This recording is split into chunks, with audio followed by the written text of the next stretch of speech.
Welcome back. We're here with Jay Shetty. When we give you the tools, it's not like you do them once and expect miraculously the depression goes away. It's exercise. A practice. Like, I'm going to see an Olympic athlete next week that I'm really excited about. And he didn't become that way by training once. No. It's repeated like brushing your teeth over and over and over again. How did you learn that practice as a monk? What was the training like? Yeah, I was actually speaking to one of my monk friends the other day, and this example that you're mentioning, he was quoting Michelangelo, who was asked, how did he create these incredible sculptures? And how did he create these incredible designs? And he would say that the design is already there. I just have to chisel around it. And it's that daily chiseling that we're all doing with our minds and our brains and our bodies that needs to be done to excavate, to discover what's already there. And so it's a chiseling process. It's a daily process. If you paint one day and never paint again, there's a beautiful story that I love sharing that I talk about in the book. It's a allegory that was created years ago around the life of Picasso. And so this woman sees Picasso in a marketplace and she walks up to Picasso and she said, Picasso, can you draw me a portrait? And he says, sure, I'll draw you a portrait. He whips out a pen and paper and in 30 seconds, he paints an identical portrait of this lady. Handing it back to her, he says, that will be $30,000. She said, Picasso, how can that cost $30,000? It took you 30 seconds. Right. He said, it took me 30 years to be able to do that in 30 seconds. And obviously it's not a true story. It's a story with a message. But the point being that it's that 30 years of practice. So in our lives, our daily practice was waking up at 4 a.m. every single day. Wow. The reason for rising early was not to create pain.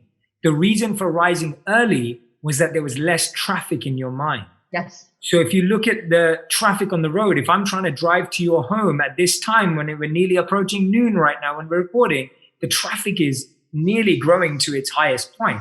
As it goes later in the day, the traffic gets worse and worse. But if I'm driving at 4 a.m. from where I am in Hollywood to Marina del Rey or San Diego or wherever it is, I'll get there quicker.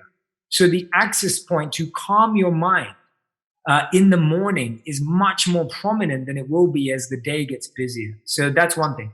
We started our collective meditations at 4:30 till about 5:15. And from 5:15 to 7:15 was our individual meditations. From 7:15 till 8 was again collective meditations. And 8 to 9 was a class, kind of like this, like a discussion and a Q&A and a conversation about these themes.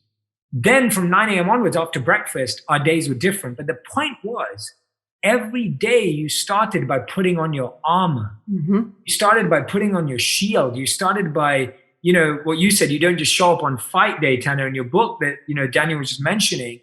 That's such a beautiful way to think about it because you don't even start the day before you put on your shield. And so half our day was self and the other half was service. And today in a lot of our lives, we're trying to spend a lot of our time trying to help people, but we haven't yet put our own shield on. We haven't yet put on our own armor, and therefore we get wounded very easily. I love this. I'm finding so many parallels to what you're saying, which is really interesting because I'm a fighter and you're a lover, obviously. You're a monk and I'm a martial artist, but martial arts actually has roots in meditation and being able to still your mind. And oh, for sure. Yeah. So I've got a black belt in Taekwondo and a second degree black belt in Kempo. And people will often say to me, well, that's so hard. You must be so tough. And I'm like, I'm really not. I mean, I'm 120 pounds. I'm really not a tough person. But we have a saying that I love, black belt is just a white belt who shows up every day. Yeah. It's like I just showed up long enough. They finally put a belt on you, right? Because you trained long enough. And you had so many parallels to how we train. And I used to get up at 4 o'clock every morning. I sort of figured that out intuitively when I was a teenager, which is weird for a teenager. But I was super anxious. And so I used to go to the gym. I would get up really early because no one else was awake yet. And all the stuff couldn't start. People couldn't bother me. So I could go to the gym and get it done and then just start my day right. And so that time in the morning that is yours, to exercise, to pray, to meditate, to really get your day started before everybody needs your time, before everybody is interfering with what you're doing. is so important. I love what you're saying. Absolutely. And I fully agree with you. I love that, your background in martial arts, because if you look at the Shaolin monks who are known to perform incredible feats, and I write about them in the book, if you look at their ability doesn't come from strength or just dealing with pain. It comes from mind control. Yep. So when they looked at some studies, when they placed and Daniel will know far more about this than I do, but here I go trying to explain something to an expert. They had a plate almost like this that would gradually heat up on monks and non-meditators. And they found that when a non-meditator touched the plate and it gradually heated up, they would start to see physical pain in the brain, but also emotional and mental pain in the brain attached to that physical pain. Whereas when they looked at the monks' scans, they found that there was only a physical trigger in pain, but no emotional and mental pain attached to that physical pain. And so similarly in martial arts, it's so much more about discipline. Yes. And there's a beautiful story I'm sure you've told. It's one of these old tales that I love telling. It's a martial arts story. And it's the story of a young karate kid who wants to be a karate kid and goes up to his sensei and says, I really want to learn karate in self-defense because I don't have a left arm, because he's lost his left arm. And the sensei says to him, sure, come back here tomorrow and we'll start training. They start training, and for the first 7 days, they do the same thing every day. And the karate kid's going, what am I learning every day, the same thing, and keep paying this sensei? He doesn't say anything, and then they do the same thing again for the next week. And the next week. And then after a month, the kid comes up to the sensei and says, we've learned the same thing every day. How is this helpful to me? And the sensei says, well, you're ready for a tournament. And the kid's feeling completely insecure, going, how am I going to be useful in this tournament? They go to the karate tournament. The kid without a left arm is in the tournament. They start fighting, and the kid now forgets all of his training and just tried to use his mind to manipulate the situation. And he loses every time. And he says, look, I'm losing. You haven't taught me enough. We've just been doing the same thing. And the sensei says, just do the thing I taught you. Just do that one thing. So he does that in the next game and he wins. He does it in the next one and he wins. He does it in the next one and he wins. And so he goes up to the teacher afterwards, the sensei, and perplexed. He says, how is it that I am winning when I was losing in the beginning?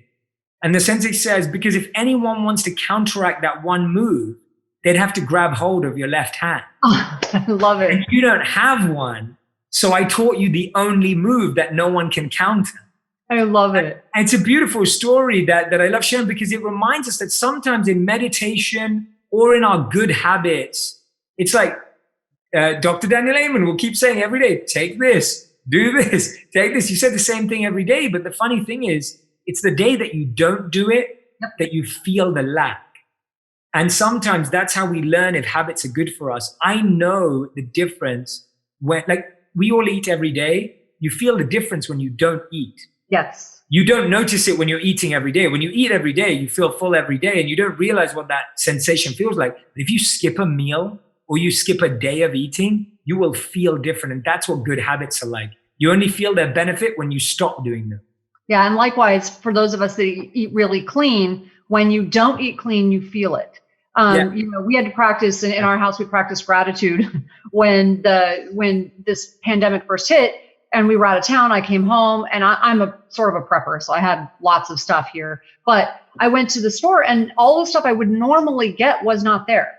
So it's like, all right, well, we're eating bread and rice, I guess, because we don't normally eat that. Right. So it's amazing how your gluten allergy, suddenly you're like, well, I'm going to deal with it. Yeah. So, but it's interesting because I really didn't feel like myself. Like I was very grateful. And we talked a lot about it in our house. It's like, wartime rules are different than peacetime rules. You just do things differently. And so we're going to be grateful for what we have. We have plenty. So we're going to be focusing on that. But I felt it. And so when I was able to get back to my normal routine, I really felt good. Like I was really grateful for that. So I really like what you're saying about that. We'll be right back.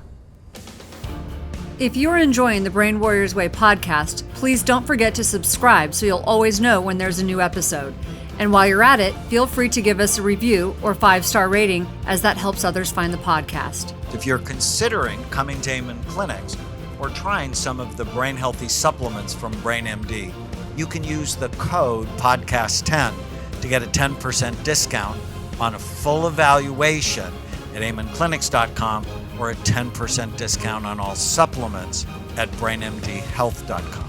For more information, give us a call at 855-978-1363.